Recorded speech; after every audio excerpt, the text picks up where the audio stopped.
picked up the van, and I'm heading to pick up the family now. We're heading out to Las Vegas, Nevada. That's about 1,800 miles directly from my house, and it'll be a little bit longer because we're going to explore some on the way there. We booked directly with iMoova.com, where they hooked us up with the company that actually owns the RVs, which is called IndyCampers.com, and it's a brand new unit. There's 25 miles on it, and they're super clean, ready to go. The whole process was a little convoluted. It's a little weird, honestly, to get it there. iMoova is based out of Australia, so the customer service delay was a little bit weird. The back and forth between two different companies, trying to figure it out. One company had information on their website that didn't match what the other company had, and so trying to figure out what the gold standard was, and making sure we had our bases covered and the total number of mileage that we could get and all the legalities of it. So I think we got it figured out now. I think we're good to go, and I'm super excited. This is a trip I've always wanted to take, and I get to do it with my family too, so that's pretty awesome.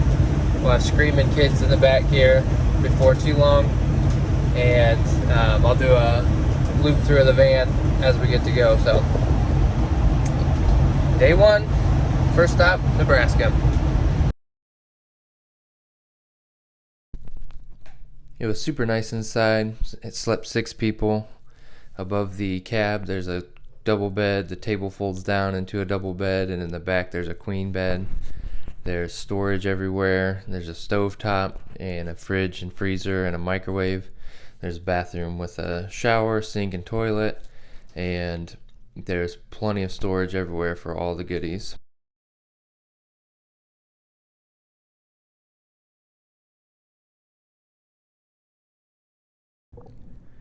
And we also had to make sure the snack game was on point too. Cue a quick cut driving sequence.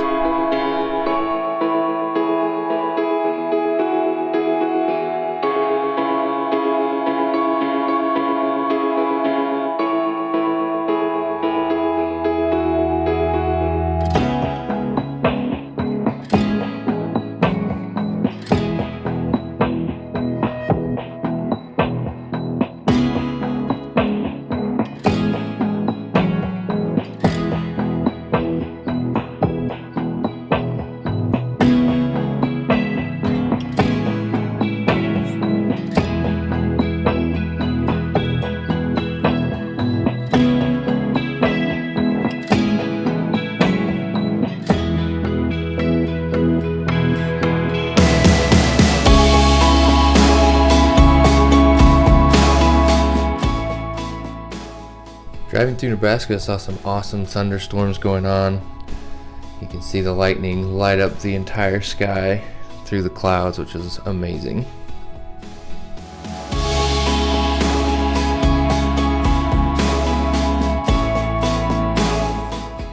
At the end of day one, we stopped in Kearney, Nebraska at a Cabela's. If you have an RV, they let you sleep in the parking lot overnight. So we did that, got up nice and early, and then pushed on into Colorado.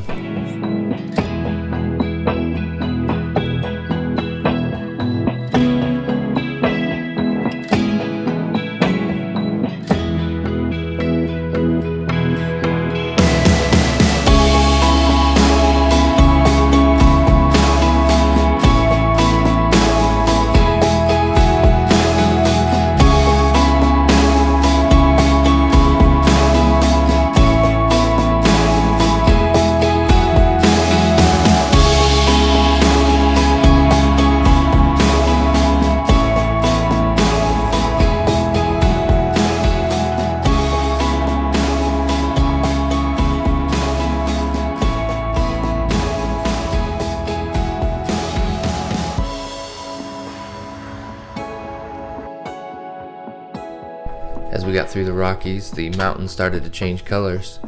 Instead of snow-covered mountains, we were getting the desert red.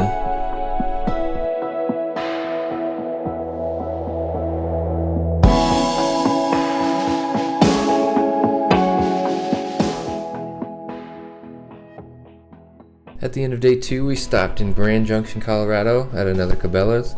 and spent the night there.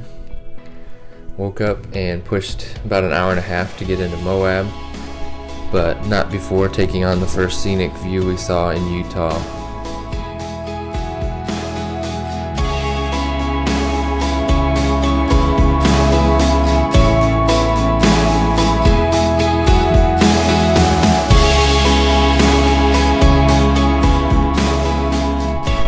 Our first stop was Arches National Park in Moab, Utah. A pro tip for those who haven't visited there before: you need a reservation to get in between the hours of 7 a.m. and 4 p.m. You've heard of the Hells Angels. Well, these are the Archangels. I'm so sorry. He decided to go over to Canyonlands National Park, which is about 25 minutes away, and spend the morning over there. We ended up getting a reservation for later in the day at Arches, so it worked out fine to go to Canyonlands and explore there and then come back.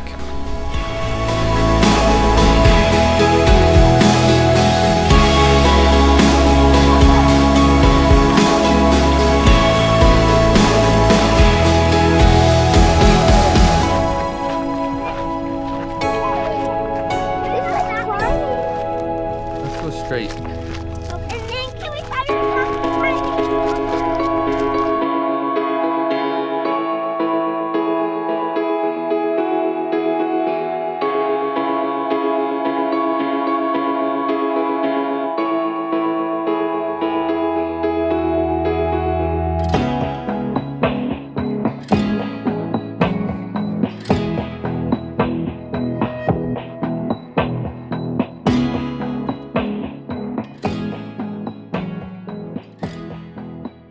I could let this scenery go on for hours, but for the sake of time, I'll cut it down so we can just see the highlights.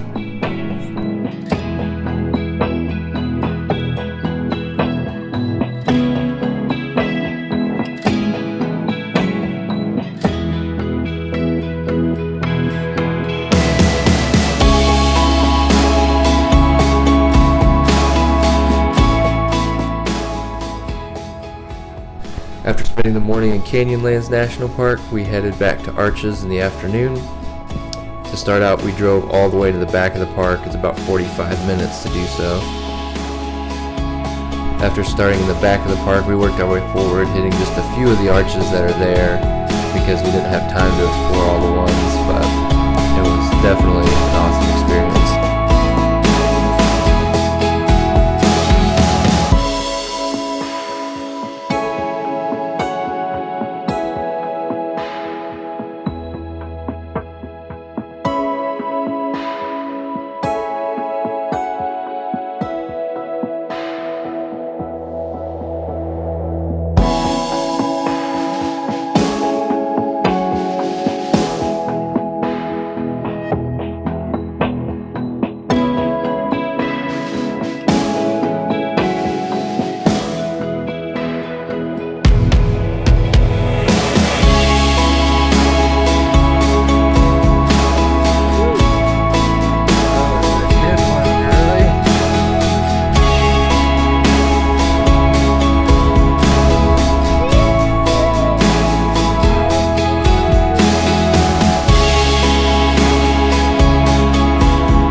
After being stuck in the car for 2 solid days of driving, the kids were eating this one up. Being able to sprint back to the sand dune arch was the highlight of Arches probably for them.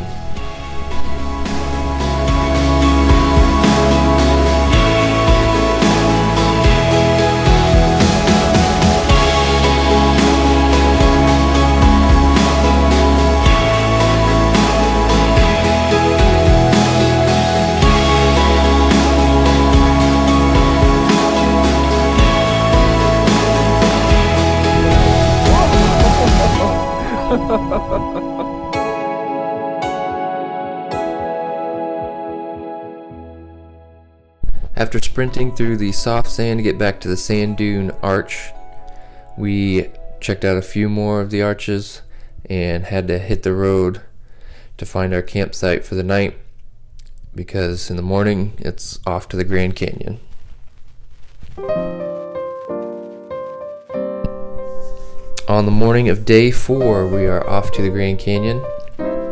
We left Moab and crossed over into Arizona, and as we were getting close to the Grand Canyon, we ran into some rain, but thankfully it cleared up by the time we got to the park itself, and we were able to get out and start walking around Grand Canyon National Park.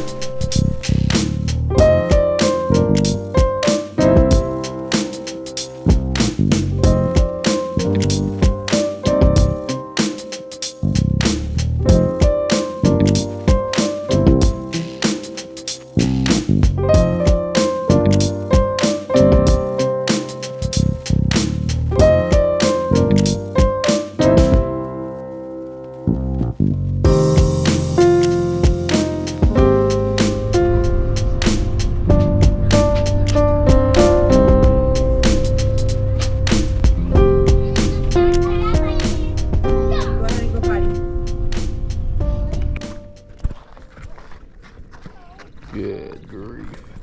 Whoa. Cool.